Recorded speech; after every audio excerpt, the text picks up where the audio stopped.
Fl-20 ta' Settembru Malta se tingħaqad ma' aktar minn 700 belt f'109 pajjiżi madwar id-dinja għal edizzjoni oħra ta' Distinguished Gentleman's Ride, id-DGR.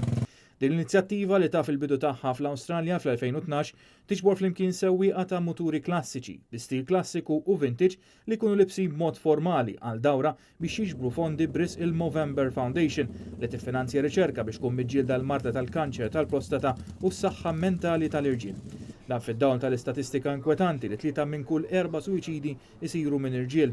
Tkellimna ma' Matthew Camilleri, l-organizzatur tal-edizzjoni Maltija ta' DGR, li kien akkumpanjat minn uħud mill-parteċipanti għal din is-sena u qal li sa 9 Settembru diġà hemm 145 sewwieq reġistrat għad-dawra ta' Malta. Bażikament għandna bħalissa għandna mal-145 reġistrant.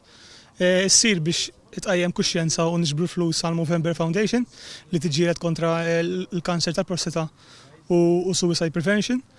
U jisa rabba darba li tissir hawn Malta. Wieħed jista' jirreġistra fuq gentlemansride.com, jista' jipparteċipa kif ukoll donation lil xi ħadd li qed jipparteċipa. Tkellimna wkoll ma' Sandy Piper li din is-sena se tkun it-tieni darba li tieħu sehem fid-DGR. Istqarret li temmen ħafna f'din il-kawża u għandha sinifikat partikolari għaliha minħabba li qarib tagħha kien intlaqat minn din il-marda. First of all, it's a fantastic day out. Everybody gets dressed up and there's a really good atmosphere. And secondly, obviously the most importantly is for the cause, for prostate cancer and also for men's mental health.